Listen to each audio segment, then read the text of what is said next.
हे वर्तुळासंबंधित प्रश्न आहेत. काही प्रश्न दिलेले आहेत. या ठिकाणी आपण प्रश्नांचा अभ्यास करणार आहोत. सर्वप्रथम तुमचं यूट्यूब चॅनलवर स्वागत आहे. चॅनल नवीन असेल तर चॅनलला सबस्क्राईब करा. प्रश्न आहे, खाली दिलेल्यापैकी कोणती आकृती केवळ रेषाखंडांनी बनलेली आहे? आता ही पूर्ण परीघ दिलेलं आहे. या ठिकाणी हे अर्धवर्तुळ दिलेलं आहे. हे कोन आहे, शंकू आहे आणि हे रेषाखंड म्हणजे काय, ज्याला दोन अंत्यबिंदू असतात आपण रेषाखंड असं म्हणतो. या ठिकाणी बघा, या ठिकाणी एक अंत्यबिंदू, इथे एक अंत्यबिंदू, या दोघांचा अंत्यबिंदू आहेत, इथं हे दोन अंत्यबिंदू आहेत आणि हा दोन अंत्यबिंदू आहेत. म्हणून कोणती आकृती रेषाखंडाने बनलेली आहे? तर ऑप्शन नंबर डी हे चौरस आयत जे आहे हे रेषाखंडांनी, पूर्ण रेषाखंडांनी बनलेलं आहे. म्हणून ऑप्शन नंबर डी हे त्याचं काय असणार आहे, उत्तर असणार आहे. दुसरा प्रश्न आहे, खालीलपैकी कोणत्या आकृतीत दोन अंत्यबिंदू असतात? दोन अंत्यबिंदू कोणत्या आकृतीला असतात? रेषेला असतात का? रेषा तर अनलिमिटेड असते. किरण एका स्थिर बिंदूपासून हा पुढे जात असतो, त्याला आपण किरण असं म्हणतो.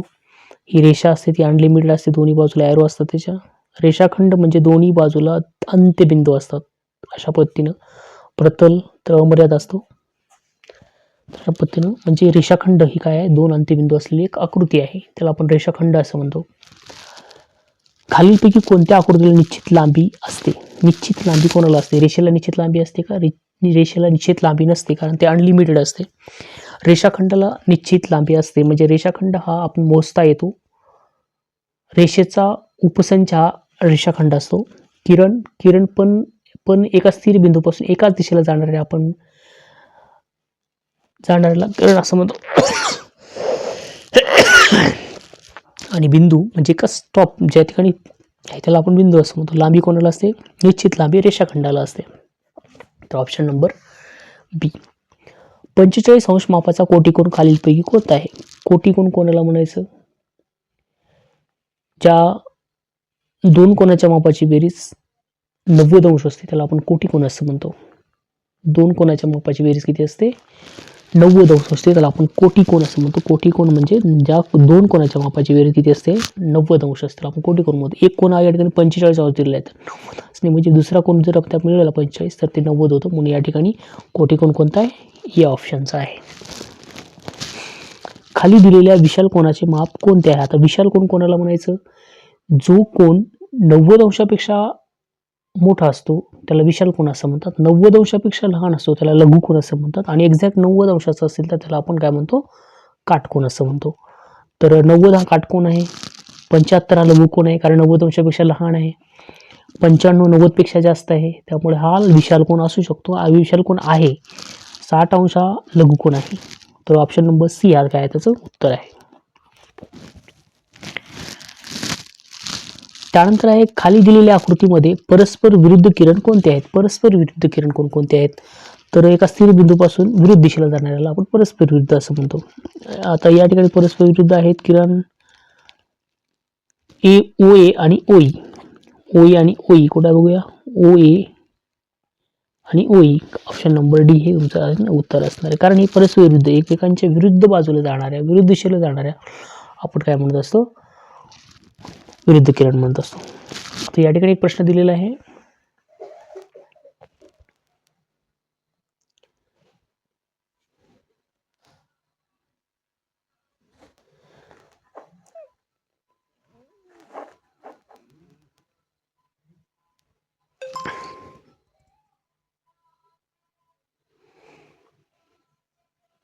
एक काटकोन त्रिकोणाच्या लघुकोणाच्या मापाचे गुणोत्तर 4:5 आहे.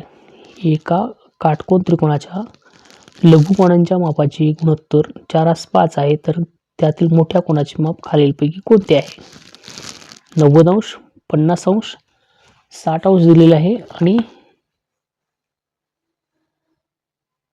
60 अंश आणि 90 अंश दिलेला आहे, अशा पद्धतीने दिलेलं आहे.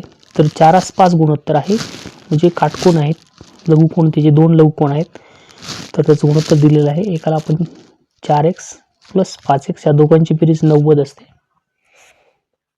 त्या दोघांची बेरीज 90 असल्यामुळे या ठिकाणी आपण काय करूया? 4x आणि 5x 9x हे 90 आणि x ची व्हॅल्यू 90 आहे आणि बरोबर 9, तर x बरोबर या ठिकाणी येते 9×90. एका कोणाचं माप 10 अंश आहे, तर 5 × 10 = 50. विचारले का आपल्याला मोठ्या कोणाचं माप काय असणार आहे?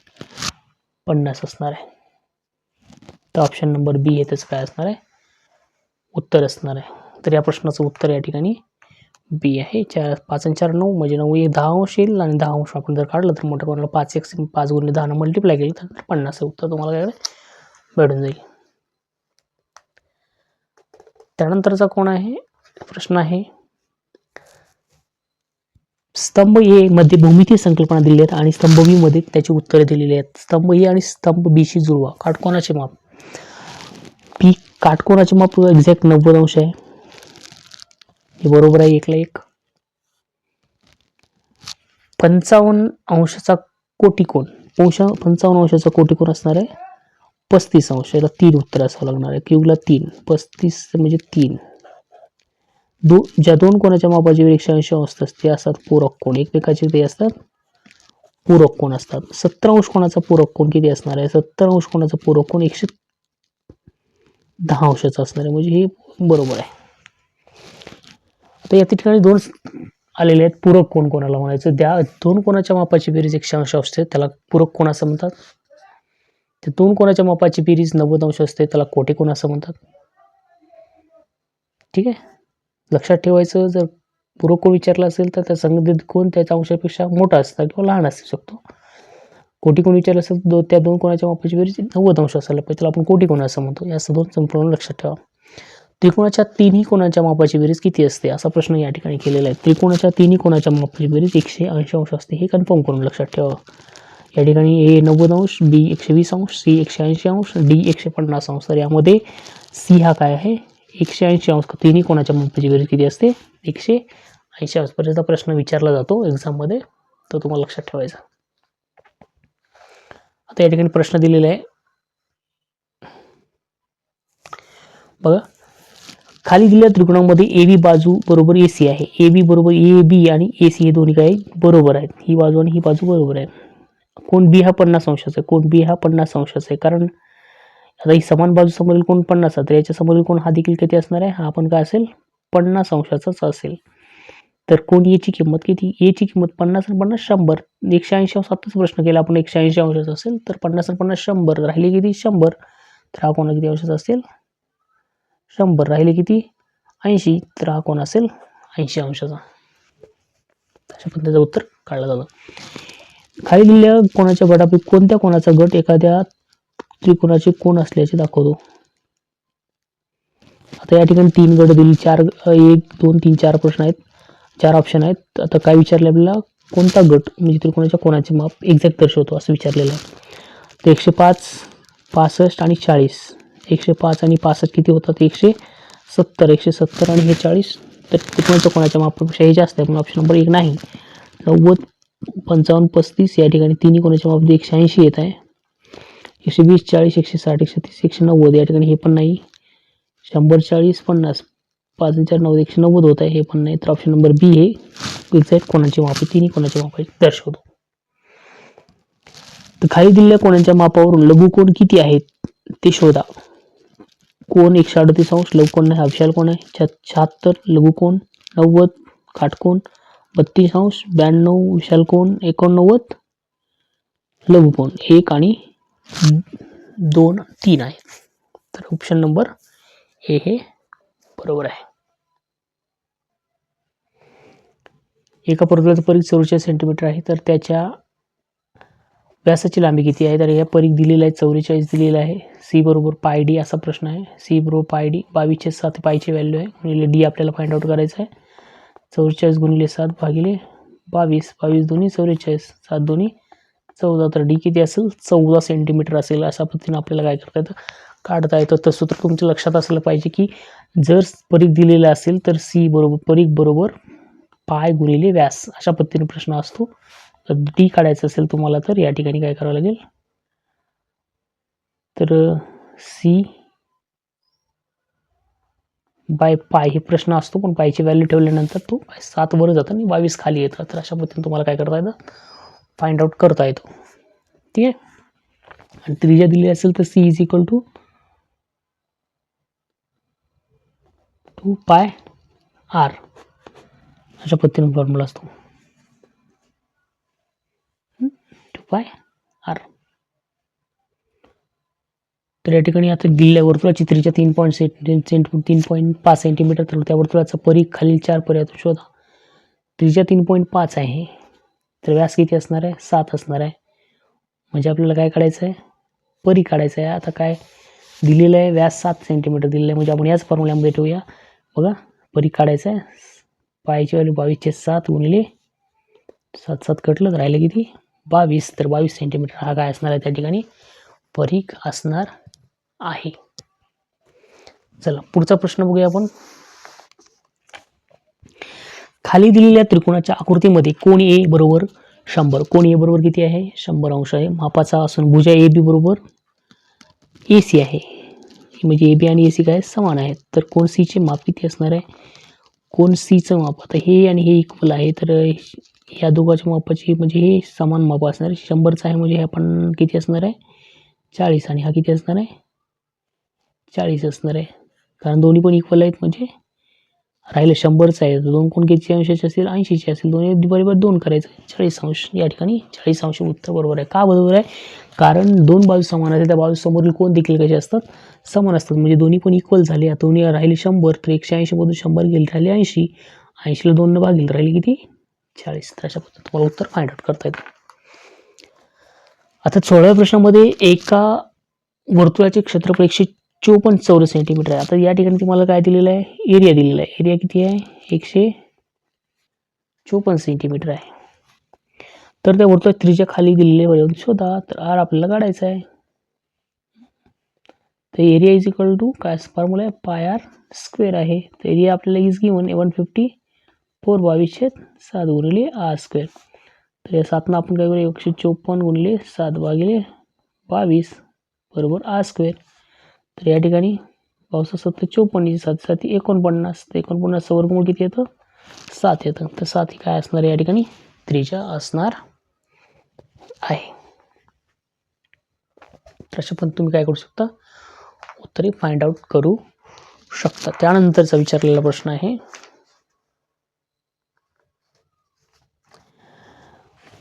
49 अंश मापाच्या कोनास काय म्हणतात? तर 49 हा 90 अंशापेक्षा लहान आहे. 90 असेल तर काटकोन असं म्हणतात. 90 पेक्षा लहान असेल तर त्याला लघुकोन असं म्हणतात. 90 पेक्षा जास्त असेल तर त्याला काय म्हणतात? विशाल कोन असं म्हणतात. असे आपल्याला लक्षात ठेवायचे कन्सेप्ट. तर 49 अंश डिग्री मापाचा कोन काय म्हणतात? तर याला लघुकोन म्हणतात. आपण लक्षात ठेवायचं आहे. लघुकोन म्हणतात. विशाल कोन 90 पेक्षा जास्त, काटकोन 90 एक्झॅक्ट 90, संलग्न कोन म्हणजे ते शेजारी कोन म्हणत नाही. 60 अंश मापाचा पूरक कोन खालीलपैकी कोणता? आता पूरक या शब्दाचा अर्थ काय आहे? पूरक म्हणजे दोन कोणाच्या मापाची बेरीज किती असणे? 180 अंश. एक कोण आपल्याला दिलेला आहे 60 अंशाचा, तर त्याचा पूरक कोण काय असणार? 120 अंशाचा असणार आहे. तर ऑप्शन नंबर डी हे तुमचं काय असणार आहे? उत्तर असणार आहे. किती लवकर एका अर्धवर्तुळाची त्रिज्या 3.5 सेंटीमीटर आहे, तर अर्धवर्तुळाचा व्यास किती आहे? हा आता त्रिज्या ही व्यासाच्या दुप्पट असते. व्यास काय असतो? त्रिज्येच्या दुप्पट 2r असतो. म्हणजे या ठिकाणी 3.5 गुणिले 2, तर हे 7 सेंटीमीटर. तर व्यास किती असणार आहे? 7 सेंटीमीटर काय असणार आहे? तुमचा व्यास असणार आहे. कारण त्रिज्या व्यास डबल असते. व्यास त्रिज्येचा डबल असतो.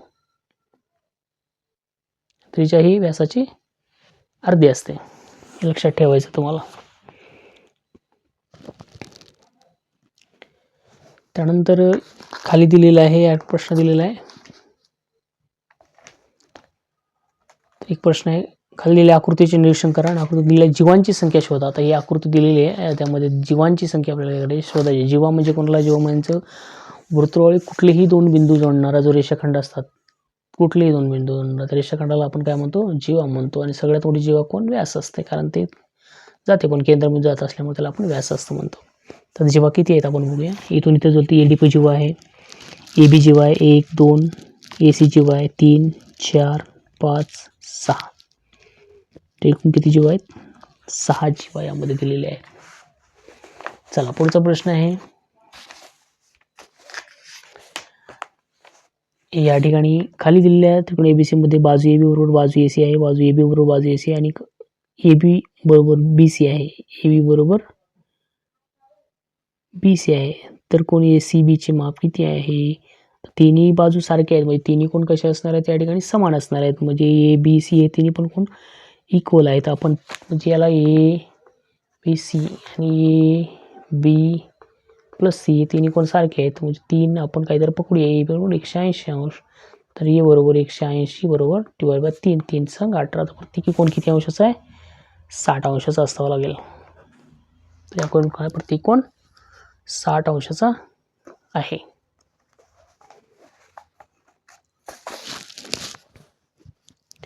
खाली दिल्यापैकी कोणती आकृती कोण पी क्यू आर दाखवते? कोणती आकृती पी क्यू आर, म्हणजे क्यू हा मध्ये असला पाहिजे दाखवते असं विचारले. P Q R, R Q P असे म्हणता येतं. पी हा इथं असल्यामुळे हे नाही. क्यू पी आर, तर हा पी कोण आहे, पी अँगल क्यू दाखवायचं आहे आपल्याला, हे पण नाही. तर आकृती नंबर 1 हे काय असणार, त्याचं योग्य उत्तर असणार आहे. आणि त्यानंतर आकृती विचारली आपल्याला, आकृतीमध्ये माप कोण एबीसी बरोबर 90 अंश, माप कोण एबीसी बरोबर 90 अंश, एबीसी बरोबर 90 अंश आहे. तर कोण एबीडी, कोण एबीडी आणि कोण डीबीसी या कोणांची जोडी खालीलपैकी कोणत्या प्रकारामध्ये येते? कोण एबीडी आणि सीबीडी हे एकमेकांचे कोटी कोण, कारण या दोघांच्या बेरीज केली तर हे 90 अंशाचे येते, म्हणून हे एकमेकांचे काय आहेत, कोटी कोण आहेत. पूरक कोण होण्यासाठी 180 अंश असावं लागतं, तर 180 अंश नाही, तर या ठिकाणी अँगल राईट अँगल आहे, त्यामुळे हा कोटी कोण होऊ शकतात, कारण हे दोन्ही पण कोण कसे आहेत, एकमेकांचे कोटी कोण आहेत. त्यानंतर आहेत रिमेनिंग क्वेश्चन आपण बघूत. तर हा एक क्वेश्चन दिलेला आहे या ठिकाणी, खाली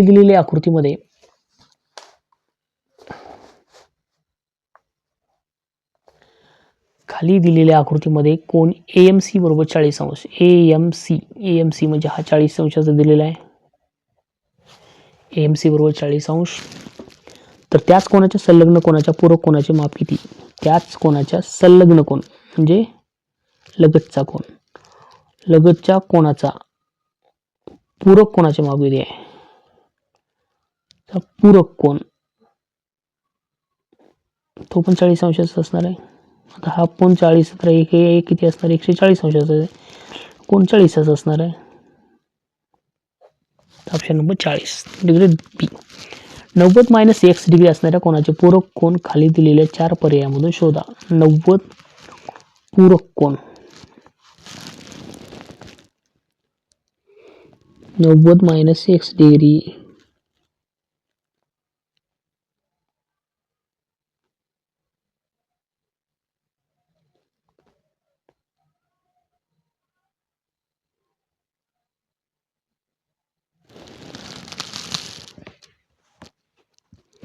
पूरक कोण असणार आहेत, 90 - x डिग्री असणाऱ्या 90 -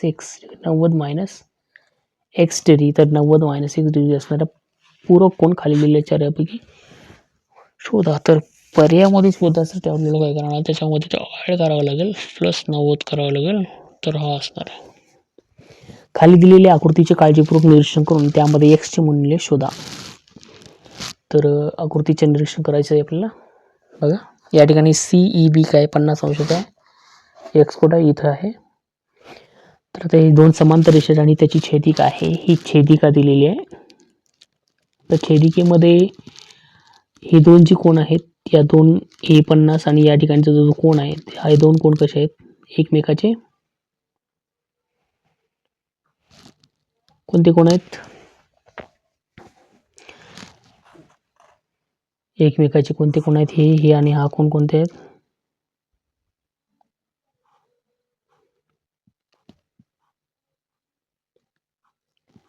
याला कोणते अँगल म्हणतात, हे अँगल आणि हे अँगल समान असतात. हा अँगल आणि हा बाह्यचा अँगल हे जे आहेत, तर हे दोन इक्वल असतात. त्याच्या जो कोण आहे इतक्रम कोण 50 अंशाचा असतो, कारण हाचा इतक्रम कोण या ठिकाणी 50 अंशाचा असतो. 50 हे आता या ठिकाणी रेषी जोडतील कोण आहेत यांच्या याची मापाची बेरीज 180 अंश असायला पाहिजे. आता 180 मधून 50 जर आपण मायनस केलं तर 130 अंश असला पाहिजे. जी छेदिका आहे, तर 130 अंशाचा कोण त्या ठिकाणी काय असलं पाहिजे, योग्य असलं पाहिजे. तर त्याचा आन्सर तुम्हाला काढता येतो. खाली दिलेल्या आकृतीमध्ये गटामध्ये न बसणारा त्रिकोण शोधा. आता LMN PQR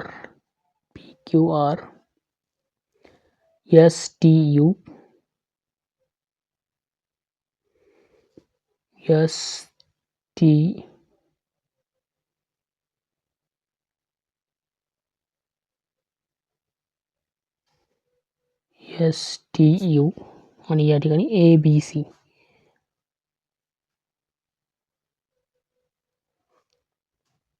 तर यावेळी C हा ऑप्शन योग्य आहे. Last question.